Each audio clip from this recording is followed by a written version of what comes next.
నమస్కారం. Welcome to I dream. ధర్మ మార్గం విత్ విజిత కార్యక్రమానికి స్వాగతం. ప్రస్తుతం మనతో పాటు ఉన్నారు ప్రముఖ ఆధ్యాత్మికవేత్త, జ్యోతిష పండితులు చింతా రుక్మాంగదరావు గారు. ఇప్పుడు వారితో మాట్లాడి మరిన్ని విషయాలు తెలుసుకుందాం. నమస్కారం అండి. మాతృదేవోభవ, పితృదేవోభవ, ఆచార్య దేవోభవ. శక్తులు అంటుంటారు, ప్రత్యేకించి సిద్ధశక్తులు అంటుంటారు. అసలు సిద్ధశక్తులు అంటే ఏంటి, దానివల్ల ఎవరికి ఉపయోగం, దాని గురించి తెలియజేయండి. ఇక్కడ సిద్ధశక్తులు అంటే సిద్ధించడము, సిద్ధించడం అంటే ప్రాప్తించడము, ఏదైనా సరే అనుకున్నది జరగడము, చెప్పింది జరగడము, అంటే ప్రయత్నించిన పనులన్నీ కావడము, ఇవన్నీ సిద్ధశక్తులు అనొచ్చు. ఇవన్నీ సామాన్యుల విషయంలోనా లేదంటే ఎవరికైనా సరే ఋషులు వాళ్ళు మంత్రపూర్వకంగా కొన్ని సాధనల పూర్వకంగా సిద్ధశక్తులు సంపాదిస్తారు. సామాన్య మానవులు వాళ్ళ యొక్క విద్య, చదువుకున్న చదువు, కలిసి వచ్చిన అదృష్టము, ఉద్యోగము, వాళ్ళు అనుకున్నటువంటి కొన్ని టార్గెట్స్ అందుకోవడం వల్ల వాళ్ళు వాటిని సిద్ధింపు చేసుకుని అని చెప్పొచ్చు. కానీ ఇక్కడ సిద్ధశక్తులు మీరు అడిగిన టైటిల్లో ఒక విధమైనటువంటి ఋషుల గురించి ఈ ఆలోచనలు ఎవరికైనా వస్తాయి. మరి ఇవి పలు రకాలుగా ఉంటాయి. ఒకటి రెండు కాదు, కొన్ని వేల సిద్ధశక్తులు ఉన్నాయి, వేలకు వేలు ఉన్నాయి. అందులో ఇప్పుడు మనకు అర్థం కావడానికి ఒక సందర్భాన్ని చెప్పుకోవచ్చు. ఎలా అంటే యథార్థంగా జరిగినటువంటి సంఘటన ఇది. ఉత్తర భారతదేశంలో ఒక ఆశ్రమానికి అధిపతి, పీఠాధిపతి, ఆయనకు ఒక దేవతను ప్రత్యక్షం చేసుకోవాలి. ఆ దేవతను ప్రత్యక్షం చేసుకోవాలి అంటే ఒక దేవత ప్రత్యక్షం కావాల్సింది కదా. ఎలా ప్రత్యక్షం చేసుకోవాలో తెలుసు, కానీ ఆయన అనుకున్న సాధన ఒక 20 సంవత్సరాల వయసు ఉన్నటువంటి అబ్బాయి ద్వారానే చేసుకోవచ్చు. ఆయనకి 20 సంవత్సరాల వయసు ఉన్నప్పుడు అయితే చేసుకో ఉంటాడు, అప్పుడు ఆయనకి తెలియదు, ఈయన వయసు పెద్దదైపోయింది. ఆ దేవత ప్రత్యక్షం అయితే సిద్ధశక్తులు ఇస్తుంది. ఏం కావాలంటే ఈ ప్రపంచంలోకి గొప్ప కీర్తి ప్రతిష్టలు ఇస్తుంది. ఈయనకు ఆ వయసు లేదు, కానీ ఆ దేవత సులభంగా ప్రత్యక్షం చేసుకోవచ్చు. మరి ఎలా చేయాలి? ఈయనకి ఆ వయసు రాదు. మరి 20 సంవత్సరాల అబ్బాయి తనతో ఉండి సాధన చేపిస్తే సిద్ధింపు చేసుకోవచ్చు. ఇతను ఏం ఆలోచించాడు? ఒక 20 సంవత్సరాల ఒక యువకుడిని, క్రమశిక్షణ గల ఒక యువకుడిని తీసుకొచ్చి ఆ సిద్ధ సాధన నేర్పించి, ఇతనికి అమ్మవారు వచ్చి నీకేం కావాలంటే మా గురువుకు సమస్త సిద్ధులు ప్రసాదించిన ఆ అబ్బాయి ద్వారా మనం సిద్ధి పొందుదాము అని అతను ఒక ప్లాన్ వేసుకున్నాడు. సరే, అటువంటి కుర్రాడు కోసం అతను సర్చింగ్లో ఉన్నాడు. ఇది ఎవరికి చెప్పకుండా ఉన్నాడు. భక్తులు వస్తూ ఉంటారు, తెలిసిన శిష్యులు వస్తూ ఉంటారు, వాళ్ళ ఇండ్లలో ఎవరైనా మంచి అబ్బాయి ఉన్నాడని చూస్తూ ఉంటాడు. ఇక్కడ ఆ అబ్బాయి కూడా హాని లేదు, ఇందులో స్వార్థం ఏమి లేదు. దేవతను ప్రసన్నం చేసుకోవాలి, మరింత ఉన్నత స్థితికి వెళ్ళాలి. సరే, ఒకసారి కొన్ని పర్యటనకు వెళ్తే కొంతమంది వచ్చి తెలిసిన వాళ్ళు వాళ్ళ అబ్బాయిని తీసుకొచ్చారు. స్వామి, మా అబ్బాయి సరిగ్గా చదువుకోలేదు, వీడు ఏం ప్రయోజనం కాలేకపోతున్నాడు, మీ దగ్గర పెట్టుకున్న ఆశ్రమంలో మీరు అలా చూసుకుంటే వాడు మీ దగ్గర ఉంటే మాకు సంతోషము, పలానా స్వామీజీ దగ్గర సేవ చేసుకుంటూ ఉంటే అంతకుమించి మాకేం లేదు, వీడి మీద దారి చూపించలేకుండా ఉన్నాము, వీడికి ఎటువంటి అలవాట్లు లేవు, చదువుకోలేదు, చదువుకోకపోతే ఉద్యోగం రాదు. అప్పుడు ఈయనకి వెతుకుతున్నది కాళ్ళకు తగినట్టు ఈ అబ్బాయి కనిపించాడు. పరిశీలించి ఓకే, అమ్మవారి అనుగ్రహం మనకు ఉంది కాబట్టే ఈ అబ్బాయి మనకు దొరికాడని, ఆ అబ్బాయి నాతో పంపించేయండి అమ్మా, నేను చూసుకుంటాను, దాస్తున్నాడు, తీసుకెళ్ళిపోయాడు. ఆ అబ్బాయి ఏం చెప్తే అది చేస్తున్నాడు. నీళ్ళు తీసుకురాడు, నీళ్ళు తీసుకొస్తున్నాడు, కాళ్ళు ఊతామంటే కాళ్ళు ఊతున్నాడు. గురువు గారి సేవకు వచ్చాము, అంతమించి వేరే పని లేదు అబ్బాయికి, ఆయన ఏం చెప్తే అది చేస్తాడు. ఇలా ఒక 6 నెలలు గడిచింది.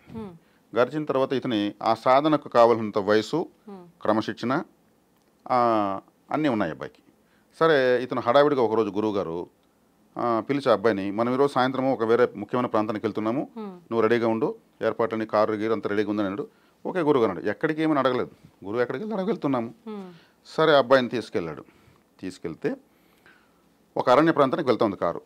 చిమ్మ చీకటి, అమావాస్య. అందరూ దిగారు. ఈ అబ్బాయికి భయం ఏం లేదు, గురువుగారు ఎక్కడెక్కడికి వస్తున్నారు, ఇక్కడ ఏదో జరగబోతుంది, ఆసక్తిగా అతను చూస్తున్నాడు. ఒక పెద్ద పర్వతము, అందరూ దివిటీలు పట్టుకుని ఎక్కుతున్నారు. వీళ్ళతో పాటు ఎక్కాడు, పైకి పోయాడు. అక్కడ ఒక గుహ, అక్కడ ఒక 18 సంవత్సరాల వయసు ఉన్నటువంటి ఒక అమ్మాయి శవం ఉంది. ఆ గుహలో ఉంది, డైరెక్ట్ డెడ్ బాడీ. సరే, చూశారు, అంతా ఈయన ఏర్పాటు చేశాడు, గురువుగారు ఏర్పాటు చేశాడు. ఆ శవం చాలా ఇంపార్టెంట్ పూజకు, ఈ సాధనకి. ఆ శవంలో ఆ శవ పూజ చేస్తే అమ్మవారు ప్రత్యక్షం అవుతుంది. అవి సిద్ధ సాధనలు అలా ఉంటాయి. క్షుద్ర సాధన అనుకుంటారు కానీ అలా కాదు, అది ఒక ప్రత్యేకమైన సాధన. సరే, ఈ అబ్బాయిని పిలిచి, నువ్వు ఆ అమ్మాయి కాళ్ళ వద్ద, తల వద్ద ఒక దీపాలు పెట్టి నేను ఒక యంత్రం ఇస్తాను, ఆ ఎదురుగా కూర్చొని యంత్రం చేతిలో పెట్టుకొని ఒక మంత్రం చెప్తాను, 20 నిమిషాలు ఆ మంత్రం చెప్పు. ఆ అమ్మాయి లేసి మాట్లాడుతుంది, లేదు ఆ అమ్మాయి అలా ఉన్న ఆ శవం అలాగా ఉంటే కూడా అమ్మవారు ప్రత్యక్షమే నీకు వస్తుంది, వచ్చి నీకేం కావాలి నాయన అని అడుగుతుంది. అప్పుడు నువ్వు మా గురువు గారికి దివ్య శక్తులన్నీ ప్రసాదించు తల్లి అని కోరు, అంతే. ఇది నీ వర్క్. అయ్యో గురువుగారు నాకు భయం అండి, నేను ఇట్టాడు నేనాడు చేయగలను. అరే నీకేం భయం లేదు, నేను అక్కడే ఉంటాను, అక్కడ కూర్చో ఉంటాను, నీ వెనకనే ఉంటాను, నువ్వు ధైర్యంగా చెయ్యి, గురువుగా నువ్వు నన్ను నమ్ము అని మనం బతిమాలి మామాలి. సరే ఇంక గురువుగారి కోసం చేయాలా, చేయకపోతే ఇంకా కుదరదు, నాకు ఈరోజు తప్పితే మళ్ళీ అమావాస్య రాదు, ఇటువంటి బాడీ శవం దొరకదు, మళ్ళీ అవకాశం ఉండదురా బాబు అని గడ్డం పట్టుకుంటాడు. నీకు నేను ఇంకా ఎంతో చూస్తాను, మీ అమ్మ వాళ్ళకి డబ్బులు ఇస్తాను ఇన్ని అనుకుంటాడు. సరే ఈ అబ్బాయి ఏం చేస్తాడు, భయపడుతూ నా మంత్రం 20 నిమిషాలు చెప్తాడు కళ్ళు మూసుకొని. ఒక్కసారిగా ఆకాశము దద్దరిల్లి భూమి కంపించేంత శబ్దాలు, గంటలు, జయ జయ ధ్వానాలతో భయంకరమైన శబ్దము, విపరీతమైన అరుపులతో ఎవడు వాడు నన్ను ఎవడు రావాడు పిలిచింది, ఎంత ధైర్యం రావాడు కానీ ఒక శబ్దాలు వినిపిస్తాయి. అమ్మవారు వచ్చి ప్రత్యక్షం అయిపోతుంది హాహాకారాలు చేస్తూ. ఈ అబ్బాయి ఇంకా జనరేటర్ ఉన్నట్టు వణుకుతూ ఉంటాడు. ఎవరు నేను పలానా నా ఆధార్ కార్డు నెంబర్ చెప్పగలరా, అంత భయంకరమైన రూపాన్ని చూసి వనకడమే ఈ అబ్బాయి పని అయిపోతుంది. మా గురువు గారికి సిద్ధశక్తులు ఇవ్వు అని చెప్పి అంత టంగ్ రావడం లేదు, భయపడ్డమే. అమ్మవారిని చూసేసాడు, ఆమె వచ్చి నిల్చుకునేసింది. శ్మశాన కాళి అంటారు ఆమెని, శవాన్ని పెట్టుకుపోతే పూజ చేశారు, శ్మశాన కాళి వచ్చేసింది. ఇంకా ఆమె తిరిగి వెళ్ళేదనుకో, వచ్చిన పని కంప్లీట్ చేసుకోవాలి, వాళ్ళు తప్పరు, వచ్చిన పని చూసేసి వెళ్తారు. ఆమె మళ్ళీ ఆమె కొంచెంసేపు కూలేసి సాధారణ స్త్రీగా మారి, ఏనైనా పిలిచావు చెప్పు భయపడద్దు అంటే మళ్ళీ చెమటలు తుడుచుకొని నీకేం కావాలంటుంది. అతను ఏం చెప్తాడంటే, మా నాకు ఒకటి చేసి చాలంటాడు. ఏం చెప్పంటే ఇమ్మీడియట్ నన్ను మా ఇంట్లో మా ఊర్లో ఎత్తిపెట్టి అంటాడు. గురువుగారి సంగతి మర్చిపోయాడు. ఎందుకు ఈరోజు కూర్చొని పెట్టాడు, ఇంతో కూడా ఇంకో చోట కూర్చొని పెడతాడు, ఈ రామాయణం అంతా ఎందుకు, నన్ను మా ఇంట్లో పెట్టి అది ఒకటి చాలంటే ఆమె అలా అయితే వాళ్ళ ఇంట్లో పెట్టేస్తుంది, ఆమె వెళ్ళిపోతుంది. ఎంతకీ ఈ అబ్బాయి రాడు, వాళ్ళు దూరంగా ఉంటారు, దగ్గర వేరే వాళ్ళు ఉంటే సాధన జరగదు. చూసి వీడేమయ్యాడని వచ్చి చూసి ఈ అబ్బాయి ఉన్నాడు, అమ్మారు వచ్చిన లేదో తెలియదు, ఈ శవం ఇట్లాగానే ఉంది. వీళ్ళకి భయం పట్టుకుంటుంది, వీడేదో అయిపోయాడు అమ్మవారు తినేసిందేమో, వాళ్ళ తల్లిని మనమేం చెప్పాలి అని ఈయనకి బెంగ పట్టుకుంటుంది. సరే ఏదో చేస్తారు, తిరుక్కుని వచ్చేస్తారు. ఈయన ఇంక అప్పటి నుంచి ఆ ఊరికి వెళ్ళడం వాళ్ళని పలకరించడం ఆపేస్తాడు. ఎందుకంటే మా అబ్బాయి ఎక్కడంటే ఏం చెప్పాలి, అక్కడ ఉన్న విషయం నాకు తెలియదు. ఇలా ఒక 6 నెలల తర్వాత మళ్ళీ అనుకోకుండా ఈయన పోవాల్సి వస్తుందో లేదా వాళ్ళు రావాల్సి వస్తుందో జరుగుతుంది. వాళ్ళు తారసపడతారు. తారసపడితే ఈయన భయపడిపోతాడు. ఒకవేళ అబ్బాయి ఆడంటే వాడు పనిలో ఉండాలి, బిజీగా మీరు చెప్పండి అందం నేను అనుకుంటాడు. ఈయన ప్రిపేర్ అవుతాడు, చెప్పాలి కదా. వాళ్ళు ఏం స్వామి మా అబ్బాయిని ఇంటికి పంపించేసాను వాళ్ళు అడుగుతారు. మీ అబ్బాయి నేను ఎప్పుడు ఇంటికి పంపించంటే వాడు వచ్చి 6 నెలలు అవుతుంది, చక్కగా ఊళ్ళో వేరే పని చూసుకుంటున్నాడు వాడు. ఈయనకు ఒకసారి ఏం అర్థం కాదు, అంత చీకట్లో వానికి రూట్ కూడా తెలియదు ఎట్టా వెళ్ళాడు అనేసి. సరే వాడిని ఒకసారి పిలవండి, వానికి నేను ముఖ్యమైన పని ఉంటుంది మాట్లాడాలంటే పిలుస్తారు. నేను ఏం విషయం చెప్పరా, ఏమైందంటే అమ్మవారు వచ్చింది గురుగారు. అమ్మవారు వచ్చిందా, ఏం చేశావు, ఆమె నీకేం కావాలని అడిగింది. ఏం అడిగావు, నన్ను మా ఊర్లో మా ఇంట్లో పెట్టామని చెప్పాను, క్షణంలో మా ఇంట్లో నన్ను లబో దిబో నోరు కొట్టుకుంటాడు. ఎంత పని చేసావరా బాబు, ఆమె అడిగింది కదా నోరు తెరిచి, మీ ఇంట్లో పెట్టిందా, అంత సులభంగానే నాకు దివ్య శక్తులు ఇచ్చి ఉంటుంది. నిన్ను మీ ఇంట్లో పెట్టేంత సులభమే రా అమ్మవారికి, నేను ఎంత కష్టపడ్డాను, నాకు అదే వయసు ఉన్నటువంటి శవం దొరుకుతుందా, నీ వయసున్న అబ్బాయి మళ్ళీ నాకు దొరుకుతాడా, నువ్వేమో చక్కగా సెకండ్లో మీ ఇంట్లో కూర్చున్నావు, నా పరిస్థితి ఏం కాదు నిన్ను నమ్ముకున్న దానికి అంటాడు. సరే గురు నేను చేసేది ఏం లేదు, నాకు భయం అయిపోయింది, నేను మళ్ళీ నువ్వు ఇంకొక చోట ఇంకే అడుగు దొరికెళ్తావు, నాకేం ఎందుకు వచ్చింది, ఇంకా అమ్మవారు నీకేం కావాలని నేను ఇలాగ అడిగి మా ఊరికి వచ్చేసాను చాలు, అంతకుమించి నాకేమి కోరికలు లేవు. సరే ఆయన మనకు ఈ జన్మకు నెరవేరదేమని వెళ్ళిపోతాడు. తర్వాత ఈ అబ్బాయికి అమ్మవారు మళ్ళీ ప్రత్యక్షమవుతుంది, మళ్ళీ ఏ సాధన లేకుండానే. అమ్మ నేను నిన్ను పిలవలేదు కదా, పూజ చేయలేదు కదా, మరి నాకు కనిపిస్తున్నావంటే, లేదు నాయనా నువ్వు గత జన్మలో సాధకుడివి, నీ సాధన అసంపూర్ణంగా ఉంది కాబట్టి నీకు నేను ప్రత్యక్షం అవ్వగలిగాను, నీకు కనిపించాను, ఆ మిగిలిన సాధన కంప్లీట్ చెయ్యి, నీకు ఇస్తా సిద్ధశక్తులు. నేను ఎక్కడికి పోయేది, ఆ శవం నేనాడి తెచ్చేది, ఆ యంత్రం నేనాడి తెచ్చేది, అటువంటి కొండపైకి నేనాడేది, అవన్నీ నేను ఏర్పాటు చేస్తా. అమ్మవారే చెప్తుంది, నేనే ఏర్పాటు చేస్తా, నీ చేత కంప్లీట్ చేయాల్సిన బాధ్యత నాకుంది, నువ్వు 90% చేసేస్తావు. గత జన్మలో సాధన ఉన్నది 10%, కాబట్టి నీకు నీ కష్టం వృధా కాకూడదని అవన్నీ ఆమె ఏర్పాటు చేస్తుంది. ఆయన సాధించి మళ్ళీ ఆమె ప్రత్యక్షమై వికృత రూపంతో ఆహాకారాలు చేస్తూ సిద్ధశక్తులు ప్రసాదిస్తుంది. ఆయన తర్వాత ఎంతోమందికి ఉపయోగపడ్డాడు మంచిగా మంచిగా. అమ్మవారి ఇచ్చిన వరాన్ని దుర్వినియోగం చేయకుండా. అంటే సిద్ధశక్తులు ఎలా వస్తాయంటే ఎంతో కష్టతరమైనటువంటి క్రమశిక్షణతో కూడుకున్నటువంటి నియమ నిబంధనలతో కూడుకున్నటువంటి సాధనలు ఇలా ఉంటాయి. సిద్ధశక్తులు ఎలా వస్తాయనే దానికి సాధనా వివరణ ఇలా ఉంటుందని చెప్పడానికి ఈ కథ వివరించడం జరిగింది. అంత సులభంగా రావు. ఇప్పుడు చాలామంది ఈ మంత్రం చదవండి 108 సార్లు జపించండి, మీరు కోరిందల్లా జరిగిపోతుంది, మీరు పట్టిందల్లా బంగారు అంటుంటారు. మంత్రాలను అక్షర లక్షలు చెప్తే మంత్రం పనిచేస్తుంది. నమశివాయ అంటే 5 అక్షరాలు, 5 లక్షలు చెప్పాలి. అప్పుడు ఆ మంత్రం పనిచేయడం ప్రారంభిస్తుంది. శివుడు ప్రత్యక్షం కాడు, అప్పుడు కూడా మంత్రం మాత్రం పనిచేస్తుంది. ఒక మంత్రము ఓం నమో నారాయణాయ అంటే ద్వాదశాక్షర మంత్రం అంటే 12 లక్షలు చెప్తే ఆ మంత్రం సిద్ధిస్తుంది. 108 సార్లు చెప్తే 12 లక్షలు ఎప్పుడు చెప్పాలి? కాబట్టి అక్షర లక్షలు చేసేట్టుకుంటే ఆ మంత్రం సాధన చేయాలి నియమ నిబంధనలతో క్రమశిక్షణతో. కాబట్టి మంత్రాలకు చింతకాయలు రాలుతాయని కూడా అంటూ ఉంటారు. రాలుతాయి, ఖచ్చితంగా రాలుతాయి. ఎలా రాలుతాయి? ఒక మంత్రసిద్ధి పొందిన వ్యక్తి ఒక చింత చెట్టు దగ్గర నిలుచుకుని మంత్ర ప్రయోగం చేసి ఆ కొమ్మలో ఇటువైపు ఉన్నట్టు కొమ్మలు చింతకాయలు పడాలి అని చెప్తే రాలుతాయి. ఎలా రాలుతాయంటే ప్రకృతిలో మార్పులు జరిగి ఒక కోతి అక్కడొచ్చి ఆ కొమ్మనే ఊపిస్తుంది. చిన్నపిల్లలు దారిని పోతూ ఆ కొమ్మకే రాళ్ళేస్తారు, ఆ కాయలకే వేస్తారు, కింద పడతాయి. గాలి విపరీతంగా తోలి ఆ కొమ్మలో కాయలు మాత్రమే చెట్టు అంతగా ఆ కొమ్మలో కాయలే కింద పడతాయి. ఇలా ప్రకృతిలో మార్పులు చెందుతాయి మంత్రశక్తి వల్ల. ఇలా చెప్పగానే అలా టపటప రాలవు. ప్రతి ఒక్కరూ తెలిసిన వాళ్ళు తెలియని వాళ్ళు మంత్రాలకు చింతకాయలు రాలుతాయా? మంత్రాలు చింతకాయలు ఏ కాయలైనా రాలుతాయి, మనుషులు రాలిపోతారు కావాలి చింతకాయలాగా. కానీ మంత్రశక్తి సాధన ద్వారా సాధించినప్పుడే జరుగుతుంది. అలాంటి సాధకులు చింతకాయల కోసం మంత్రాలు ఉపయోగించరు. వాళ్ళు చక్కగా ఇంకా ఉన్నతమైన స్థితికి వెళ్ళాలని సాధన చేసుకుంటూ వెళ్తారు. అలా చేసుకుంటూ వెళ్ళడం వల్ల వాళ్ళు మహాకారణ జన్మలై మళ్ళీ పుడతారు. వివేకానంద స్వామి ఎక్కడైనా రియల్ ఎస్టేట్ బిజినెస్ చేసుకుని వచ్చాడా? లేదు కదా. ప్రపంచానికి ఒక సందేశం ఇచ్చేదానికి వచ్చాడు. రామకృష్ణ పరమహంస వాళ్ళు మహాకారణంతో పుడతారు. జీసస్ క్రైస్ట్, గౌతమ్ బుద్ధుడు జన్మ ఉద్ధరించబడతా ఉంటుంది. వాళ్ళు ఆ మాధుర్యాన్ని చూసేస్తారు. కళ్ళు మూసుకుంటే ఒక స్వర్ణమయమైన కాంతి కనిపిస్తుంది. ఒక అమృతం లాంటి దార ఒకటి గొంతులో ఊరుతూనే ఉంటుంది. అది నిజంగా అమృతమే. దాన్ని తాగితే టేస్ట్ చేసేస్తే మళ్ళీ ఆకలి దప్పులు ఉండవు వాళ్ళకు. కళ్ళు తెరిస్తే అది ఆగిపోతుంది, కళ్ళు మూసుకుంటే ఊరుతూ ఉంటుంది. చక్కగా గొంతులో దాన్ని టేస్ట్ చేసుకుంటూ 100 సంవత్సరాలు తపస్సు చేశారు, 1000 సంవత్సరాలు తపస్సు చేశారంటే అమృతమే గొంతులో ఊరుతూ ఉంటుంది. దాన్ని ఎక్కడ డబ్బులు ఇచ్చి కొనలేము. Manufacturing by tongue. అందువల్ల మౌనంగా ఉంటారు, మాటను వృధా చేసుకోరు. ఆకలి తప్పికలు లేకుండా ఇలా సంవత్సరాల పాటు నెలల పాటు చేస్తున్నారు, ఎలా చేస్తున్నారేమో మామూలు వాళ్ళమంతా అనుకుంటూ ఉంటాము. ఇదే సీక్రెట్. ఆ ద్రవం ఊరడం స్టార్ట్ అవుతుంది.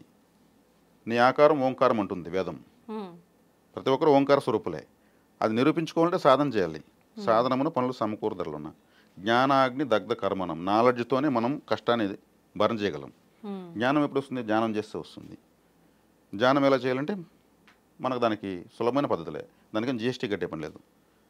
కూర్చొని పట్టుదల కూర్చుంటే చాలు, వస్తుంది. కాబట్టి ఇలా సిద్ధిస్తాయి సిద్ధశక్తులు.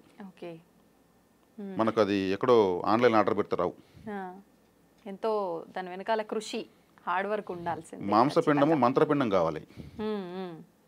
అప్పుడు ఆకలి దప్పులు ఇవంతా కూడా సాధారణ వ్యక్తులకు ఉన్నట్టు వాటిని అధిగమించేస్తాం.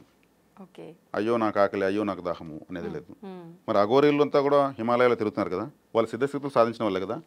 వాళ్ళు అంత చల్లో కూడా మామూలుగా ఉంటారు. వాళ్ళు తినేది మూలికాహారం. ఒక మూలిక తింటే 4 రోజులు ఆకలేదు, ఒక మూలిక తింటే 1 సంవత్సరం రోజులు చలి పుట్టదు, ఒక మూలిక తింటే దాహం వేయదు. అటను వాళ్ళు మూలికలు చేతి పట్టుకుని తిరగరు. ఉన్నప్పుడు కొంత తీసుకొని తినేసి గమ్మున పోతూ ఉంటారు. మూలికాహారము ఇంకేం కావాలి? ఆ స్థాయికి వెళ్ళే జీవనం ఎలా ఉంటుంది? అది సిద్ధశక్తులు వస్తే అద్వితీయమైనటువంటి దైవికమైన జీవితం ఉంటుంది. నేరుకు నేరు పట్టపగులే అన్ని లోకాలు చూడగలరు వాళ్ళు. అటని మనకు చెప్పరు చందమామ కథల్లాగా. వాళ్ళు ఆస్వాదిస్తూ ఉంటారు. ఇప్పుడు అంత సాధన చేసిన వారి మాటకు కానీ వాళ్ళ ఆశీర్వాదానికి కానీ చాలా పవర్ ఉంటుంది కదా. ఇప్పుడు వాళ్ళ మాటకు ఒక పవర్ ఉంది, వాళ్ళు ఏదైనా అన్నారు అంటే అది జరిగిపోతుంది. కానీ సామాన్యులు కూడా చాలా వరకు ఏదైనా మాట్లాడినప్పుడు ఆ మాటలు నేను అన్నయ్యన్ని నెరవేరుతున్నాయి, అది మంచన్నా జరుగుతోంది, చెడన్నా జరుగుతోంది, లేదు అంటే ఏదైనా జరగబోయేది నాకు ముందే అనిపిస్తోంది, నేను ఎవరితోనో చెప్తున్నా అది జరిగిపోతుంది, ఇలా మాట్లాడుతుంటారు. నిజంగా ఇలా జరుగుతుంటాయి. ప్రారంభంలోనే చెప్పాను ఈ విషయం. సామాన్యులకు కూడా ఉంది. వీళ్ళ యొక్క సాధనతో అంటే సక్రమంగా ఆలోచనతో కుటుంబాశ్రమ ధర్మాల్లో ఇప్పుడున్నటువంటి ఈ జీవనంలో మనకున్న ధర్మాలను ఖచ్చితంగా గౌరవించి ఆచరించడం వల్ల ఇప్పుడు జరుగుతున్న పరిస్థితులను గెస్ట్ చేయగలవచ్చు. నాకు ముందే తెలుస్తూ ఉంది, నేను సిక్స్ సెన్స్, నేను చెప్పగలను. ప్రతి ఒక్కరికి ఉంది. కృషి ఉంటే మనుషులు ఋషులు అవుతారు, మహాపురుషులు అవుతారు. ఆ కృషి చేయని వాళ్ళు తమ శక్తిని ఇంకా అది పేరుకుపోతుంది, దానిపైన కర్మ పెరిగిపోతుంది. కాబట్టి ఆ పవర్ ఎవరికైతే ఉంటుంది, ఏ స్థాయిలో ఉంటే ఆ స్థాయిలో వాళ్ళకి అన్నీ అబ్జర్వ్ అవుతూనే ఉంటాయి. కాబట్టి ఇది ఎవరు ఇక్కడ సామాన్యులని ఏం లేదు, ఎవరిని వాళ్ళు సామాన్యులు చేసుకుని ఇస్తున్నారు. ప్రతి ఒక్కరు గొప్పవాళ్ళే, ప్రతి ఒక్కరు బ్రెయిన్ ఉంది. దీన్ని సానబట్టుకోవడమే, పదును పెట్టుకోవడమే చేయాల్సిన పని. వీళ్ళు దీని యొక్క మాధుర్యం తెలుసుకున్న తర్వాత కూడా దాన్ని అభివృద్ధి చేసుకుని కృషి చేస్తే చాలు. కృషి చేయకపోతే సాధారణ స్థాయిలో ఉంటుంది. ప్రతి ఒక్కరికి ఎటువంటి కృషి? ఇప్పుడు మీరు చెప్పినట్టుగా సాధన చేయడం, ఉన్నతంగా ఆలోచించి అటు సాధన వైపు ప్రకృతికి దగ్గర కావాలి. ప్రకృతికి పంచభూతాలకు మనము కనెక్ట్ అయ్యామంటే మనం అనుకుని జరుగుతూ ఉంటుంది. ఫర్ ఎగ్జాంపుల్ ఒక వ్యక్తి ఇప్పుడు మనం చెప్పుకునే విధంగా ఆలోచిస్తాడు, ఒక ధర్మబద్ధంగా ఉంటాడు, తనకు అనుకున్నవన్నీ జరుగుతూ ఉంటాయి. ఒకరోజు ఒక ఎగ్జామ్కి వెళ్ళాలి, ఆ ఎగ్జామ్కి ట్రావెల్స్ బుక్ చేస్తాడు టికెట్. ఇతను వెళ్ళేక్కడికి టైం అయిపోతుంది, బస్సు వెళ్ళిపోతుంది. ఆ ఎగ్జామ్ రాయకపోతే ఇతని జీవితమే కొలాప్స్ అవుతుంది. కానీ ఆ బస్సు వెళ్ళిపోయింది. ఇప్పుడు ఇతని సాధన ఏమైనా నిర్వీర్యమే కదా అయింది. కానీ మరుసటి తెల్లవారు చూస్తే పేపర్లో పలానా సో బస్సు యాక్సిడెంట్ అయింది, ఒకరు కూడా బతకలేదని వస్తుంది. ఒక వ్యక్తి పలానా నెంబర్లో మాత్రం ఎక్కలేదు, అతని పేరు ఇది, అతను ఒక్కడు ఎక్కుంటే అతను కూడా చనిపోయాడు. అప్పుడు ఇది న్యాయం జరిగింది, అన్యాయం జరిగిందా? ప్రకృతి కాపాడింది కదా. బాధ పెట్టినా జీవితాన్ని ఇచ్చింది. ప్రాణం కన్నా విలువైంది ఏది ఉంది? ఆ ఎగ్జామ్ కాకపోతే ఇంకొక ఎగ్జామ్ రాసుకోవచ్చు. ఇలా ఉంటుంది ప్రకృతి, ఒక అడుగు వెనక్కి లాగుతుంది. అంటారు కదా పెద్దవాళ్ళు, అమ్మో బతికుంటే అడుక్కొని తినైనా బతికేటోళ్ళం కానీ పోయి ఉంటే ప్రాణాలు పోయి ఉండేవమ్మా అని చెప్పి. ఇలాంటి సందర్భాల్లోనే వర్తిస్తాయి. అందుకే అనుభవంతో చెప్పే మాటలు అవి. చెడు వల్ల జరిగే మంచి దేని వల్ల జరగదు అంటూ ఉంటారు. మనకు చెడ్డ జరిగిందంటే దాని వెనక ఇంకా ఎక్కువ మంచి జరగాలి కాబట్టి ప్రకృతి దాపేసింది, ఇది వద్దు నీకు, ఇంకా ఎక్కువ ఇస్తాను. దాన్ని మనం అర్థం చేసుకున్నామంటే, ఆ స్థాయిలో ఆలోచించామంటే ఇంకా మోర్ బెనిఫిట్ మనకు వెయిటింగ్లో వస్తుంది. ఇప్పుడు మాటకి ఇంత పవర్ ఉంది, మన ఆలోచన విధానానికి కూడా ఇంత పవర్ ఉంది, దాన్ని మనం ఉపయోగించే స్థాయిలో ఉపయోగించట్లేదు. మాటకి ఇంత పవర్ ఉన్నప్పుడు చాలామంది మాటికి ప్రతి మాటకి ముందు వెనకాల ఒట్టు, అమ్మ మీద ఒట్టు, నాన్న మీద ఒట్టు, దేవుడి మీద ఒట్టు, ప్రతి ఒక్కసారి ఒట్టు అని అంటుంటారు. నిజంగా ఇది కరెక్ట్ పద్ధతి అంటారా? ఒకవేళ ఈ ఒట్టు వేసినా నిజంగా మాట మీద నిలబడితే అది ఒక మన నమ్మకంగా భావించి వాళ్ళకి ఏం జరగదు అనుకోవచ్చు, మాట తప్పుతూనే ఉంటారు. దానివల్ల ఏమైనా ఇబ్బంది జరుగుతుందంటారా? మాట అంటే వాక్కు. ఈ వాక్కు అనేది 5 దశల్లో ఉంటుంది. వాక్ చాతుర్యము, వాక్ దాటి, వాక్ పటిమ, వాక్ శుద్ధి, వాక్ సిద్ధి. ఏంటండి వీటన్నిటికి అర్థాలు? వాక్ చాతుర్యం అంటే ఇదే, దాని మీద ఒట్టు దీని మీద ఒట్టు అని చెప్పి తప్పించుకోవడం. వాక్ చాతుర్యంతో అబద్ధాలనే ఆయుధంగా చేసుకొని పబ్బం గడుపుకోవడం. వాడు విలువ లేకపోయినా పర్లేదు, చెప్పిన మాటకు కట్టుబడి ఉండాలా, చెప్పిన మాటకు విలువ లేదా, అడిగిన దానికి ఆ మాత్రం కూడా విలువ లేదా అనే విధంగా ఎదుటి వాళ్ళు బాధపడే విధంగా వీళ్ళ మాటను ఉపయోగిస్తారు. మాటలతోటే అవతల వాళ్ళని మ్యానిపులేట్ చేసేస్తుంటారేమో. అయితే బ్యాడ్ నేమే వస్తూ ఉంటుంది ఆ వాక్ చాతుర్యంలో. వాక్ దాటి అంటే ఇది పొలిటీషియన్స్కి ఉంటుంది, లాయర్స్కి ఉంటుంది. వాళ్ళ వాక్ దాటితో తిమ్మిని బొమ్మని చేస్తుంటారు, నిజం అబద్ధం నిజం చేస్తుంటారు, కన్ఫ్యూజ్ చేస్తుంటారు. అది వాక్ దాటి. వాక్ పటిమ అంటే ఇప్పుడు మీరున్నారు, మీరు ఒక నిజం చెప్పి ఒక వ్యక్తికి హాని కాకూడదు, అబద్ధం చెప్పి ఒక వ్యక్తి ప్రాణం కాపాడచ్చు. తప్పులేదు అబద్ధం చెప్పి ఒక వ్యక్తిని ప్రాణం కాపాడారు, అది పుణ్యం. నేనెందుకు చెప్పాలి అబద్ధం, నిజం చెప్తాను, ఉండేది చెప్తాను, ఎవడు తెస్తే అదేం పోతాను అనుకుంటే అది పాపం. ఎక్కడ ఏ సందర్భంలో ఎలా మాట్లాడాలి, సందర్భానుసారంగా. త్యాగరాజుల వారు అదే పాడారు, సమయానికి తగు మాట్లాడిన వాడే గొప్పోడనేసి. కీర్తన, త్యాగరాజ కీర్తన. సమయానికి తగినట్టు మాట్లాడాలి, అది వాక్ పటిమ. వాక్ శుద్ధి, శుభ్రమైనటువంటి ఆరోగ్యకరమైనటువంటి భాష మాట్లాడాలి. ఒక అక్షరం కూడా వృధాగా మాట్లాడకూడదు.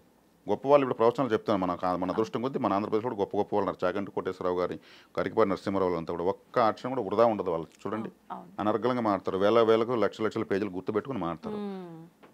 ఎక్కడన్నా వేస్ట్గా ఏమైనా ఉంటుందా? అది వాక్ శుద్ధి. మనకు స్వరపేటికలో అన్ని అక్షరాలు పెట్టాడు భగవంతుడు. కాకి కా అనే లెటరే ఒకటే ఉంది, ఆ కాతోనే జీవితం క్లోజ్ అవుతుంది. ఇంకో పక్షికి కీ అనే అక్షరం ఉంటుంది. ఒక్కొక్క జీవికి 1-2 అక్షరాలు తప్పితే వేరే అక్షరాలు పలకలేవు. అన్ని అక్షరాలను పలకగలిగే శక్తి మన స్వరపేటకు భగవంతుడు ఇచ్చినకి. ఈ స్వరపేటకుతో మనం మాటను దుర్వినియోగం చేయకూడదు. అందుకే తర్వాత జన్మలో మోగవాళ్ళై పుడతారు. మాటను దుర్వినియోగం చేస్తే పనిష్మెంట్లు అవే. అబద్ధాలు చెప్పి తప్పుడు సాక్ష్యాలు చెప్పి కోర్టులో ఎదుటి వాళ్ళకి ఇబ్బంది కలిగిస్తే తప్పుడు సాక్ష్యాల వల్ల కూడా మాటను దుర్వ్యయం చేసి ఆ మాట లేకుండా చేసేస్తుంది. ప్రకృతి పనిష్మెంట్. ఇప్పుడు గరుడ పురాణంలో శిక్షలు ఉన్నాయంటారు కదా, దీనికి సంబంధించి అందులో ఏమైనా ఉందా? దీనికి సంబంధించి ఏం లేదు కానీ అది పూర్తిగా మనిషి పుట్టుక, చావు, నరకము, వైతరణి నది, శిక్షలు, యమలోక వివరణ, యమధర్మరాజు స్వరూపము, ఇవన్నీ ఉన్నాయి. చక్కటి అద్భుతమైనటువంటి గరుడ పురాణం చదివితే భయానికి లోనవుతారు, కానీ భయపడకూడదు. అది ఇద్దరు దేవతలు మాట్లాడుకున్న సంభాషణ. అది కరుక్మంతుల వారు మహావిష్ణువు గారు కరుక్మంతుల వారికి వివరించారు. దాన్ని తెలుసుకుంటే ఇక్కడ తప్పులు చేయాలంటే భయం కలుగుతుంది. అది చదవకపోతే ఏమైనా చేసుకోవచ్చు అని లెక్కలు ఆలోచిస్తారు. అంతే, అలానే ఉన్నారు. అంటే తప్పించుకుంటున్నారు, నిజం నుంచి నిజాన్ని గ్రహించాలని భయపడుతున్నారు. కాబట్టి ఇక్కడ ఆలోచన బాగుండాలి. ఆలోచించేది, చెప్పేది, చేసేది మూడు ఒకటే ఎవరుకుంటుందో వాళ్ళ సక్సెస్. ఏం ఆలోచిస్తున్నామో ఏం చెప్తున్నామో అదే చేసామంటే త్రికరణ శుద్ధి అంటే ఇది. మూడు పనులు ఒకటే ఉండాలి. కాబట్టి మీరు వాక్ శుద్ధి, వాక్ పటిమ, వాక్ సిద్ధి, ఈ వాక్ శుభ్రంగా ఉంటే వాక్ సిద్ధిస్తుంది. ఏం చెప్తే అది జరిగిపోతుంది. వాక్ సిద్ధి కోసం మళ్ళీ ప్రయత్నం చెప్పని లేదు. మీ మాటను శుభ్రం చేసుకున్నారు, శుద్ధిగా ఉంటే శుభ్రమైన విత్తనం వేస్తే ఫలితం వస్తుంది. వాక్ సిద్ధి కోసం అంటే 4వ స్టెప్ని మనం ఎవరైతే అధిగమిస్తారో వాళ్ళ వాక్ సిద్ధి కోసం ప్రత్యేకించి చేయాల్సి లేదు. మీ నోటితో ఆశీర్వదించరా ఒకసారి, నాకు మంచి జరుగుతుంది అని అడుగుతారు. ఎందుకంటే ఆయన చెప్తే మంచి జరుగుతుందని. ఇప్పుడు దుర్యోధనుల వారు యుద్ధానికి బయలుదేరి హెల్మెట్, బ్యాటు అన్నీ ఎత్తుకుని బయలుదేరాడు ఆయన యుద్ధానికి. వాళ్ళ అమ్మ దగ్గరికి వెళ్ళాడు, తల్లి ఆశీర్వదిస్తే చాలా మనకి విజయం. ఆమె వాక్కును వృధా చేయకూడదు కదా. ఆమెకు అర్థమైంది వీడు గెలవడనే. ద్రౌపదీదేవిని ఎవరు వీళ్ళు అవమానించిన రోజు ఆమెకు తెలుసు. 1 ఫైన్ డే మనం పిల్లకాయలంతా మటాషని తెలుసు. ఆమె మహాపతివ్రత. యతో ధర్మస్తతో జయహానింది. ధర్మం ఏ వైపు ఉంటే అదే అక్కడ వాళ్ళదే విజయం అని చెప్పింది ఆమె. ఆమె ఎంత భయపడింది, ఎంత ఆలోచించింది. నువ్వు గెలుస్తావన్నా ఎందుకు అనలేదు? కొడుకు గెలవడం తెలుసు కదా, అతని కొడుకు నువ్వు ఓడిపోతావని చెప్పలేదు కదా, మాటను దుర్వినియోగం చేయకూడదు కదా. ఎంత గొప్ప క్యారెక్టర్స్ మహాభారతంలో ఒక్కొక్కరు ఆలోచనలు ఉంటాయి. ఓకే, దుర్యోధనుడు మా అమ్మ ఆశీర్వదించింది, నా వైపే ధర్మం ఉంది. అతను ఒక మూర్ఖుడు, ధర్మం తన వైపు ఉంది అనుకున్నాడు. భీష్మ, ద్రోణ, కర్ణ, కృప, శల్య, అశ్వత్థామ, యోధాని యోధులందరూ తన వైపు ఉన్నారు. హరిహర బ్రహ్మాదులు వచ్చినా వాళ్ళతో యుద్ధం చేయలేరు. అటువంటి ఒక గొప్ప వీరులు, మరణానికి అవకాశం లేనటువంటి గొప్ప వీరులు వాళ్ళ దుర్యోధను వెనుకున్నారు. శ్రీకృష్ణుల వారు కూడా తన వెనుకున్న యనమండుగురు నరనారాయణులు అంటే శ్రీకృష్ణుడు సమానంగా యుద్ధం చేస్తారు వాళ్ళు. అటువంటి వాళ్ళని కూడా ధర్మరాజుకి దుర్యోధనుడికి ఇచ్చేశాడు. ఇటువైపు ఉంటే వాళ్ళని చంపలేడు, మోక్షం ఇయ్యాడు శ్రీకృష్ణుడు. అటువైపు పెడితే, వైరు వర్గంలో పెడితే వాళ్ళకి మోక్షం ఇవ్వాలి, యుద్ధం రూపంలో వీర స్వర్గం ఇవ్వచ్చు. అది దుర్యోధను యొక్క ధైర్యం. కాబట్టి శ్రీకృష్ణుల వారు కూడా తెలివిగా ఇక్కడ అందరికీ కలియుగంలో గొప్ప వాళ్ళు ఉండకూడదు, కలియుగంలో ఆ ధర్మాలకు ఇటువంటి వాళ్ళు బలి కాకూడదు అనేసి అందరికీ మోక్షం ఇవ్వాలనేసి ఆయన తెలివిగా వ్యవహరించాడు. కాబట్టి ఇక్కడ గాంధారీదేవి ఆమె యొక్క మాటను వృధా చేసుకునేందుకు సాహసించలేదు. కొడుకు చనిపోతాడని తెలిసినా కానీ ధర్మమే మాట్లాడింది. ఇప్పుడు మాటకు అంత శక్తి ఉంటుంది. దాన్ని కాపాడుకుంటే అది ఒక అద్భుతమైనటువంటి కరెన్సీ అని చెప్పొచ్చు, స్పిరిచువల్ కరెన్సీ. కాబట్టి మనం మాటను ఎంత శుభ్రంగా వాడతామో, మన మాట వల్ల ఎంతమందిని సంతోష పెడతామో, ఎంతమంది ధైర్యాన్ని ఇస్తామో, స్థైర్యాన్ని ఇస్తామో, దారి చూపిస్తామో మనకంత పుణ్యం వస్తుంది. యూనివర్సు అది మనకు బహుమతులు ఇచ్చేస్తుంది. తీసుకో, నీకు ఇస్తున్నాను అడక్కనే ఇస్తుంది. ఇది దుర్వినియోగం చేసే కొద్దికి ఇక్కడ సామాన్య మానవుడు గుర్తించరు మనల్ని. వాడు చెప్పేదంతా అబద్ధాలే, నోటికేదొస్తే అది వాగేస్తుంటాడు. మరి అటువంటి జీవితం ఎలా ఉంటుంది? చాలా దుర్భరంగా ఉంటుంది. ఒక కష్టం ఆ వ్యక్తికి వస్తే వాడు చెప్పిన తప్పులకే వాడికి పరిస్థితి వచ్చింది. ఏ రోజు వాడు నిజం చెప్పలేదు, వాడు అబద్ధాల వల్ల ఎంతోమంది నాశనం అయిపోయారు. పాతకాలం సినిమా ఒకటి, అందులో విలన్ తరపున అతని అసిస్టెంట్ వచ్చి కోర్టులో సాక్ష్యం చెప్తాడు. సాక్ష్యం చెప్పాలి మాటే కదా. భగవద్గీత పైన ప్రమాణం చేసి అంతా నిజమే చెబుతాను అనేది అక్కడ ఫస్ట్ చెప్పాలి. అతను అబద్ధం చెప్పాలి. ఇప్పుడు అబద్ధం చెప్పాలంటే ఏం చేయాలి? అబద్ధం చెప్తాను భగవద్గీత పైన చెప్పకూడదు. కానీ అతను ఏం చేశాడు? భగవద్గీత పైన ప్రమాణం చేసి అంతా నిజమే చెబుతాను, అబద్ధం చెప్పను అన్నాడు. ఆ నువ్వులో అబద్ధమే చెప్తానని చెప్పాడు. అర్థమైందా మీకు? భగవద్గీత పైన ప్రమాణం చేసి అంతా నిజమే చెప్తాను అంటే చెప్తానా, అబద్ధం చెప్పను. అర్థమైందా? నిజం చెప్తానా అన్నట్టుగా అనేసాడా? భగవద్గీత పైన ప్రమాణం చేసి అంతా నిజమే చెప్తాను, అబద్ధం చెప్పను. ఇంత లాజిక్గా వేస్తున్నారా అక్కడ ప్రమాణాలు కూడా? అతను నేను అబద్ధమే చెప్తాను భగవద్గీత అని చెప్పేసి అబద్ధమే చెప్పాడు. ఆడ కేసు తారుమారైంది. మాటలో ఒక అక్షరంలో దాన్ని పొట్టిగా చేయడం వల్ల, పొడవు చేయడం వల్ల అర్థము, సందర్భము, ఫలితాలు మొత్తం తారుమారవుతాయి. లాజిక్ మీకు అర్థమైంది అనుకుంటా. అర్థమైంది. అతను డైరెక్ట్గా అబద్ధమే చెప్తానని చెప్పాడు, హ్మ్. కానీ వినడానికి నేను నిజమే చెప్తాను అనే విధంగా వచ్చింది. చెప్పింది అబద్ధమే, కానీ ప్రమాణం మాత్రం అబద్ధానికే చేశాడు అతను. అవును. ఓకే.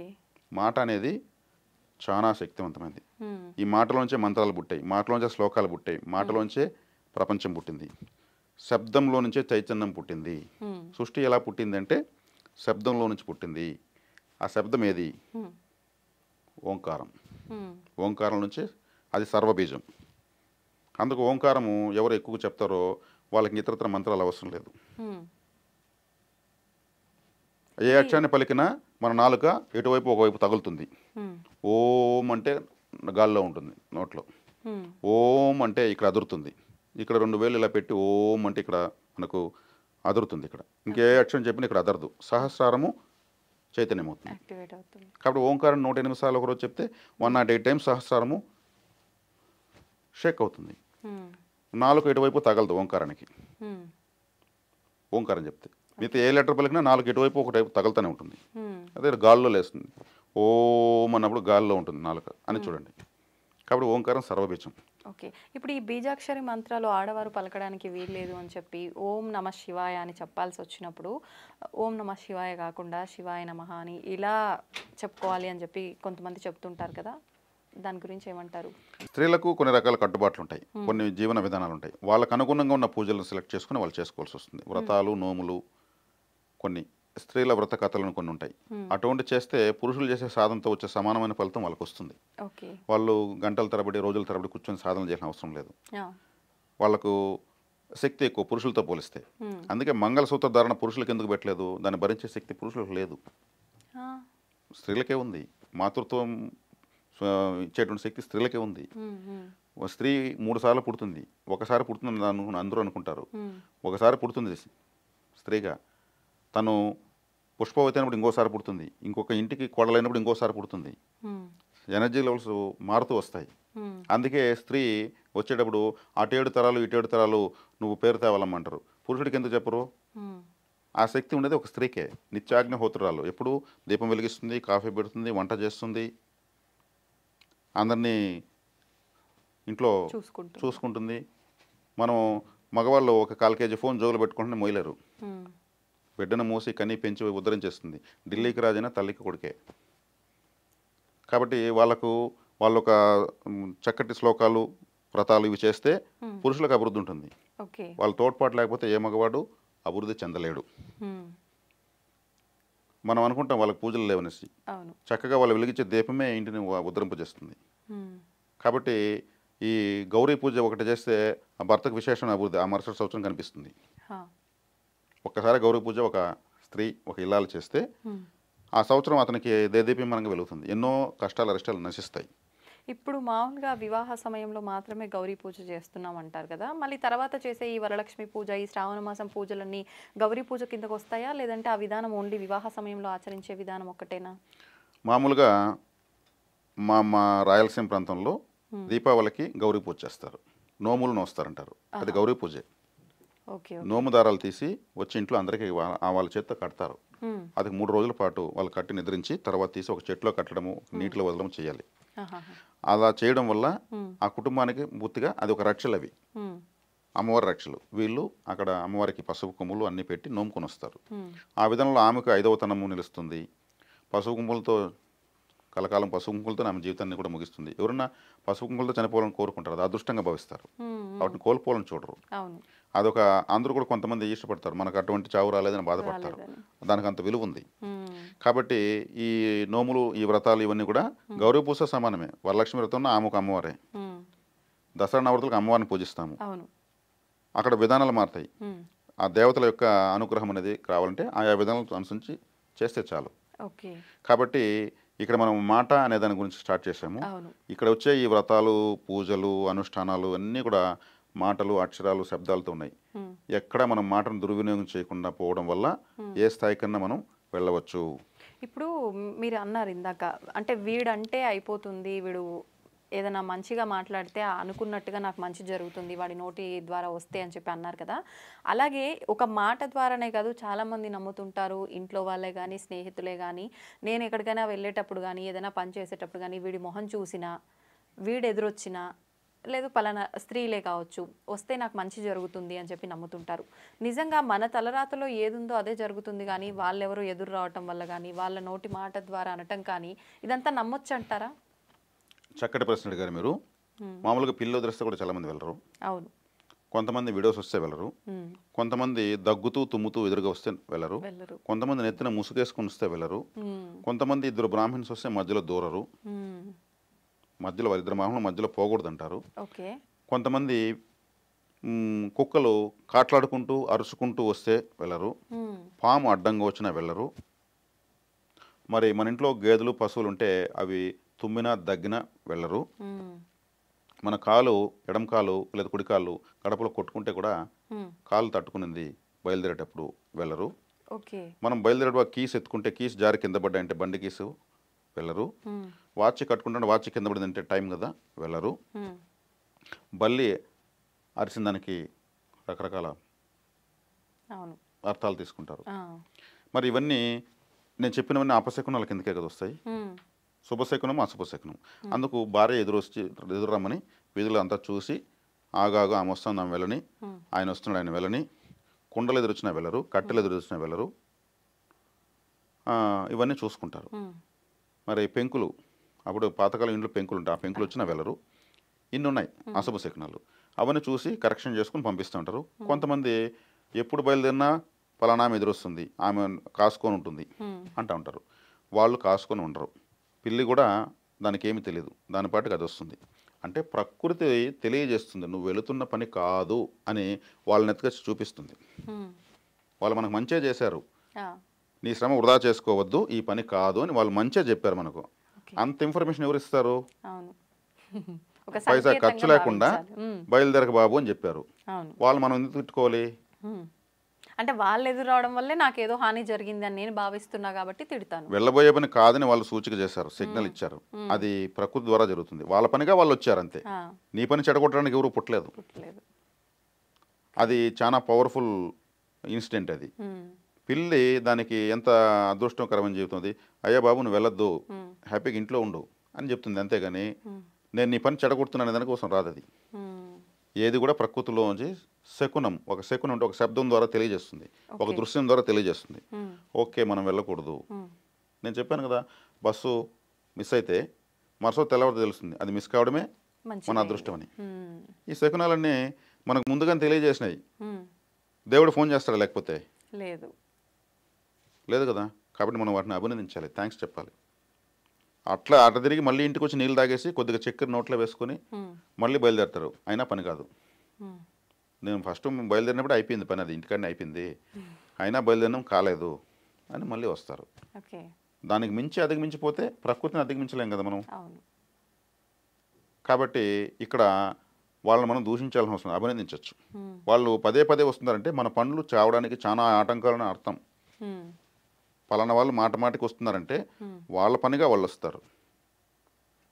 మన పనులు చెడగొట్టడానికి ఎవరు లేరు. తెలియజేయడానికే ప్రకృతి ఉంది. అది వ్యక్తుల రూపంలో, కొన్ని రకాల జీవుల రూపంలో, కొన్ని రకాల శబ్దాల రూపంలో తెలియజేస్తుంది. అదే కొంతమంది బయలుదేరి వెళ్తూ ఉంటే బండి అరటి పండ్లు లేదంటే ఆపిల్ పండ్లు బండి తోసుకొని అమ్ముతూ ఉంటారు కదా, వాళ్ళు ఎదురొచ్చారంటే అద్భుతమైన శుభశకునం. ఏదైనా సరే ఏ పండ్ల బండి, పండ్లు తట్టెత్తుకుని కూడా కూరగాయలు పండ్లు ఇవి ఎత్తుకొచ్చారంటే వాళ్ళు అరుచుకుంటూ వస్తూ ఉంటారు. ఆహార పదార్థాలు అద్భుతమైన శకునం. అదేవిధంగా చిన్నపిల్లలు ఆడుకుంటూ సంతోషంగా ఎదురొచ్చారంటే అది అద్భుతం శకునం. మనం పోతుంటే కుక్క మన ముందు ఇలా పరిగెత్తిందంటే రా నీకు ఇబ్బంది లేదు వెళ్ళు అనేది సిగ్నల్ ఇచ్చినట్టే. కుక్క తోక ఆడించుకుంటూ మనం పోతుంటే అది మనకు వీడ్కోలు చెప్పినట్టు, పోయిరా నీ పని అవుతుందని, సంతోషంగా రావాలి. కుక్క విశ్వాసమైన జీవి, నెగటివిటీ లేనటువంటి జీవి. అది ఎక్కడ పడుకోవాలంటే వాసన చూస్తుంది, ఎక్కడ నెగటివ్ ఉండదో అక్కడ వాసన చూసి రౌండ్గా తిరిగి మళ్ళీ పడుకుంటుంది. అంటే నెగటివ్ అది 80% 1% కూడా దగ్గర చేర్చదు, నెగటివ్ లేని చోటనే పడుకుంటుంది. అది యూరిన్ పోయినా కానీ వాసన చూస్తుంది, ఎక్కడ నెగటివ్ అక్కడ యూరిన్ పాస్ చేస్తుంది. అంత గొప్ప జీవి అది, అదొక పెద్ద సైంటిస్ట్ అది. అందుకే పోలీస్ శాఖ కూడా అద్భుతమైన సేవ చేస్తుంది అది. అదే కుక్క నోటికి ఏదైనా ఒక పేలుకో లేదంటే ఒక చెప్పు ఒక ఎముకో ఎత్తుకొని ఎదురుకు వస్తే కూడా ఇంకా అద్భుతంగా జరిగిపోతుంది పని. ఆహా. కుక్క ఏదైనా నోట ఖర్చుకొని వచ్చిందంటే చాలు, ఉమ్. అది మనం పోతుంటే రైట్ సైడ్ పోతే చాలు. ఉమ్. శుభశకునాలు అంటారు వీటిని. ఇప్పుడు మన తల్లో మన చెల్లెలో సోదరో ఉమ్. అవ్వో విడోస్ ఎవరైనా ఉండొచ్చు, మన వాళ్ళు వాళ్ళ విడో అనేటువంటి తత్వం పనిచేయదు. వాళ్ళు మన వాళ్ళు, మన క్షేమం కుటుంబ కోరేవాళ్ళు. సభ్యులు కుటుంబ సభ్యులు అయితే మాత్రం వాళ్ళు ఎదురు రావచ్చు. ఉమ్. అమ్మమ్మ ఉంటుంది, అమ్మకు అమ్మ, ఉమ్. మాతృత్వానికి మనకు మాతృత్వం ఇచ్చినటువంటి మాతృమూర్తి. అవును. ఆమె పరిపూర్ణంగా నా మనవడు పోయి విజయవంతం కావాలంటే సంతోషం పొంగిపోతే ఎదురు వస్తుంది. అవును. అదే గొప్ప విషయము. ఆమె విడోతనం ఎక్కడ పనిచేస్తుంది? అందులో వాళ్ళు చిన్న పిల్లలతో సమానంగా ఉంటారు ఆ వయసులో. అంత అందరూ బాగుండాలని కోరుకుంటారు. కూతురు, అల్లుడు, కల్మషం కొడుకు, ఉండకుండా. కోడలు అందరూ బాగుండాలని కోరుకునేటువంటి స్థాయిలో ఉంటారు వాళ్ళు. అవును. కాబట్టి అక్కడ వాళ్ళు ఆ విధవతనం అనేది పనే చేయదు, వాళ్ళ ఆశీర్వాదమే పనిచేస్తుంది. ఉమ్. కాబట్టి ఇక్కడ శకున శాస్త్రం అనేది మనము ద్వేషించాల్సిన అవసరం లేదు, అభినందించవచ్చు. ఇప్పుడు వైధవ్యం ఉన్న స్త్రీది ఆశీర్వాదం పనికొస్తుంది అన్నారు కదా. ఆశీర్వాదం అనేసరికి చాలా సందర్భాల్లో ఇప్పుడు ఏదైనా ఫంక్షన్కి వెళ్ళారు, ఇంట్లో వాళ్ళ మనవళ్ళది ఫంక్షన్ అయింది అనుకోండి, అక్షతలు వేసే దగ్గరకు వచ్చేసరికి వాళ్ళు కాళ్ళపైన నమస్కారం చేసి ఆశీర్వాదం తీసుకుందామని వచ్చినా వీళ్ళు వద్దు అని చెప్పి పక్కకు జరిగిపోవడము, అక్షతలు వేయకుండా ఉండడం, ఇలాంటివి చేస్తూ ఉంటారు. నిజంగా మన కుటుంబ సభ్యులు, మన అమ్మ మన అమ్మమ్మ మన మంచే కోరుకుంటారు మీరు చెప్పినట్టుగా, వాళ్ళ అక్షతలు వేసినంత మాత్రాన ఏదో అశుభం జరిగిపోతుందంటారా? జరగదు. వాళ్ళ ఆశీర్వాదం ఖచ్చితంగా తీసుకోవాలి. అలా అడ్డుకుంటున్న వాళ్ళను వాళ్ళు దాన్ని ఏమంటారంటే తన గర్వం అంటారు. అది ప్రదర్శించకూడదు. వాళ్ళు పెద్దవాళ్ళు అంతే, ఒకటే మాట అయిపోయింది. వాళ్ళు కోరుకున్నంత శుభం ఎవరు కోరుకోరు. వాళ్ళు తక్కినవన్నీ దిగదుడిపే. వాళ్ళ ఆశీర్వాదం స్ట్రైట్గా రావాల్సిందే. నువ్వు వేయకూడదు, నువ్వు కొంచెం దూరంగా ఉండు అని అంటున్నారంటే వాళ్ళ తన గర్వాన్ని ప్రదర్శిస్తుందని అర్థం. వాళ్ళని హట్ చేయకూడదు. హట్ చేసినటువంటి వాళ్ళు హట్ అయ్యారంటే అది సూక్ష్మ రూపంలో వీళ్ళని దెబ్బ కొడుతుంది. మళ్ళీ ఇలా అన్నందుకే ఈ దెబ్బ తగిలిందని వాళ్ళకి తెలియదు, గుర్తించారు. నాకేంటికి ఇలా జరిగింది, నేను ఏ తప్పు చేయలేదు, నాకేందుకు జరిగింది అంటారు. ఈ తప్పులు చాలా తప్పులు ఇవి. వాళ్ళ విలువ ఎప్పటికీ తగ్గదు. వాళ్ళు మనవాళ్ళు, మన మంచి కోసం వాళ్ళు ఆ స్థితిలో ఉన్న వాళ్ళ దగ్గర ఆశీర్వాదం తీసుకుంటే 100 రెట్లు ఇంకా ఎక్కువ ఆశీర్వాదం శక్తి వస్తుంది. ఆశీర్వదించేటప్పుడు కండ్లలోంచి ఒక రేస్ వస్తుంది, అప్పుడు మాత్రమే వస్తుంది. అది వాళ్ళు వంగినప్పుడు ఈ సహస్రారం పైన పడితే ఆ రేసు ఇక్కడ పడినప్పుడు సహస్రారం శుభ్రం అవుతుంది. అందుకు ఆశీర్వాదం పాదాలపైన పడాలనేది. ఎవరి తల్లిదండ్రుల్లో ఉంటారో వాళ్ళ పిల్లలపైకే వస్తుంది ఆ రేసు. వాళ్ళకు కూడా తెలియదు విషయం. చల్లగా ఉండనన్నా, చక్కగా ఉండనన్నా, 100 ఏళ్ల పాటు కలకాలం బతుకునే మాటలు అప్పుడే వస్తాయి. అప్పుడు మాత్రం ఆ కళ్ళలో ఆ రేసు వస్తుంది. కన్నీళ్ళు కూడా 3 రకాలుగా వస్తాయి. ఇక్కడి నుంచి వస్తాయి, మిడిల్ నుంచి వస్తాయి, ఇక్కడి నుంచి వస్తాయి.